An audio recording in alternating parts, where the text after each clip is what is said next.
Now we'll be doing Indiana. So first I'll talk a little bit about the head coach, and then I'll talk some about the roster, and then I'll go through their schedule game by game and give you a predicted winner and loser for each game.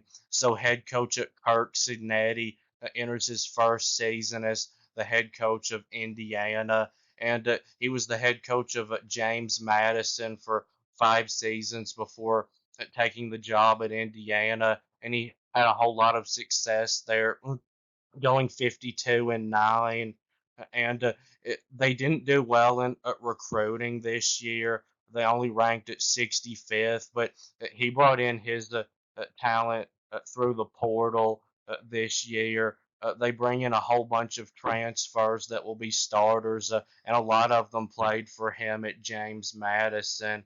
And he worked for Nick Saban at Alabama for 4 seasons as a wide receivers coach.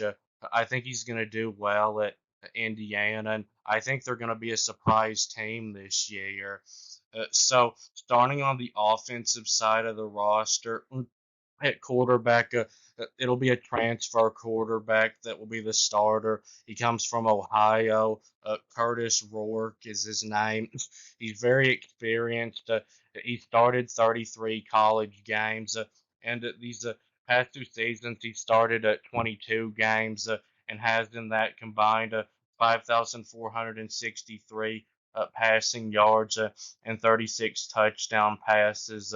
Completing 66.5% of his passes with an 8.3 yard per throw average. And then at wide receiver, Indiana is really good. They've got one of the best wide receiver units in the Big Ten this year, I think. So they returned Donovan McCauley, who was their top receiver last year. He had last year 48 catches for 644 yards and 6 touchdowns, averaging 13.4 a catch. And this coach brings in one of his wide receivers from James Madison, who had a really good year last year, Elijah Sarrett. He had last year 1,191 yards on 82 catches and 8 touchdowns, averaging 14.5 a catch. And then they bring in a transfer wide receiver from Texas Tech, Miles Price, who has in 21 games 94 catches for 923 and 7 touchdowns.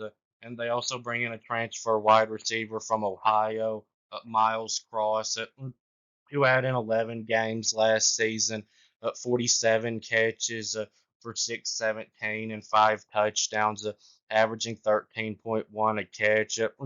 And at running back, they look to be okay, but I wouldn't say they're good.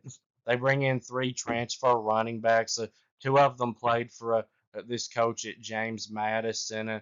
They're all decent running backs, but none of them were really good in college. So on the offensive line, they should be solid.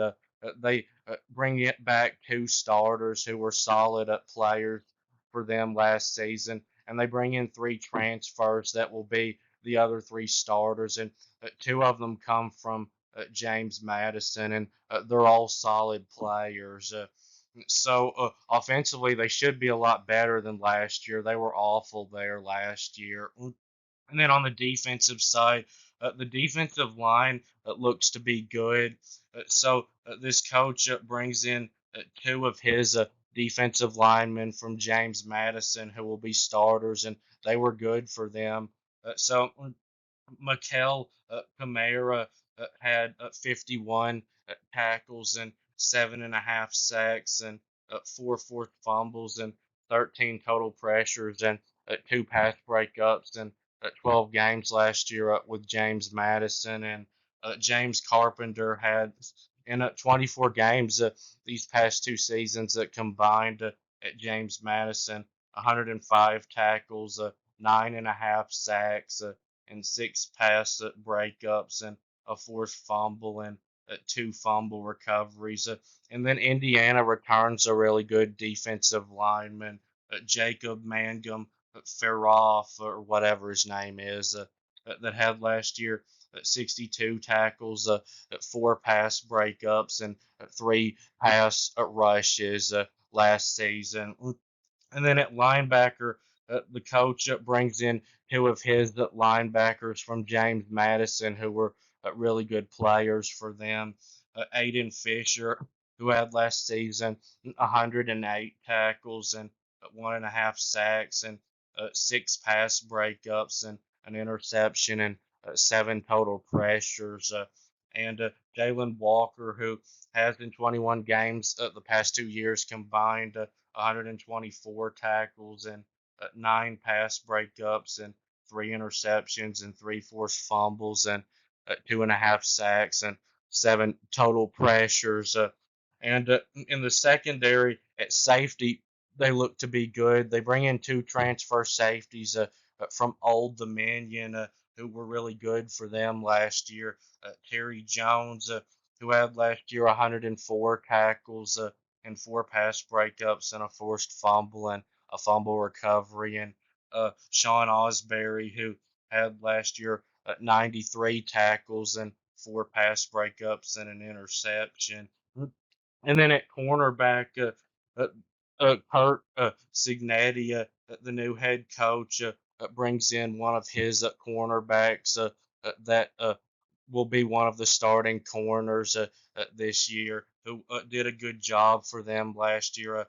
D'Angelo Pons, who had last year 52 tackles and 12 pass breakups and 2 interceptions and 2 fumble recoveries. And then on special teams, they look to be solid here too. So now moving on to the predictions. They start the year against FIU, which should be an easy win. Probably will be a blowout win. And then they play Western Illinois. This will for sure be a blowout win. So a nice start for the new head coach to get 2 easy games. So then they start their conference play on the road at UCLA. This will be a close one, I think. So, like I said in the UCLA video, I think Indiana's got a better roster than UCLA does. But I don't really think that Indiana is going to be ready yet at this point to beat UCLA on the road. UCLA is not going to be a horrible team. They're just not going to be very good. And it takes time usually for a new coach and a bunch of new players to be able to do well together as a team. Even though I know a lot of these transfers have played together with that coach at James Madison, they've not played together at Indiana, which is a Power 4 program. So I'm going with UCLA to get this win. But I wouldn't be shocked if Indiana won, and I would pick them if it was later on in the year. So then they play Charlotte. This will be a blowout win. And then they play Maryland at home. I think this will be a win for Indiana. Uh, it'll probably be a pretty close game, but Maryland, I think, is going to be one of the worst teams in the Big Ten this year, even though they've been one of the more solid teams in the conference for a while now. I just look at their roster and don't see much talent. So then they play on the road at Northwestern. This is pretty much a 50-50 game, but I think Indiana has a better roster. And even though Northwestern had a decent year last year, I'm not ready to hype them up yet until I see more from them. So I'm going with Indiana to get a close win. So then they play Nebraska at home after getting a week off. So Nebraska is another team that I'm not ready to trust yet. Now they do have more talent than Northwestern does, and even more than Indiana does. And I do think they'll be better this year, but I'm not ready to trust them to win all of these types of games yet. So playing at home, I think Indiana gets a close win. So then they play Washington at home, a team that I think is really going to struggle this year, especially at the line of scrimmage. I think Indiana is the better team and gets the win. And then they play on the road at Michigan State. This is pretty much an even game. The two teams are pretty similar in my opinion. So Michigan State's transfer quarterback, I think, has a higher ceiling than the transfer quarterback that Indiana got. But Indiana's got a much better wide receiver unit than Michigan State does. But Michigan State has a better running back unit and offensive line. Probably Indiana's a little bit better. And then they're better on the defensive line than Michigan State. But the rest of the defense, I think that Michigan State is probably a little bit better than Indiana is. So because of home field advantage for Michigan State, I'm going to say they get a really close win. And then they play Michigan at home. So Indiana, I think, might be able to compete some in this game. Because Michigan's offense, I don't think is going to be very good. I don't think they're going to be an elite team this year, just a good team. But I do think that Michigan will win this game. So Indiana's got a much better group of wide receivers than Michigan does. So I think they'll be able to throw the football better. But at running back, Michigan's Donovan Edwards, I think, has a really high ceiling, and Indiana, to me, doesn't seem to have a running back with that type of ceiling. And Michigan's defense is much better than Indiana's. And I think they've got a big advantage over Indiana at the line of scrimmage. So I think Michigan will end up winning this one by a couple of touchdowns.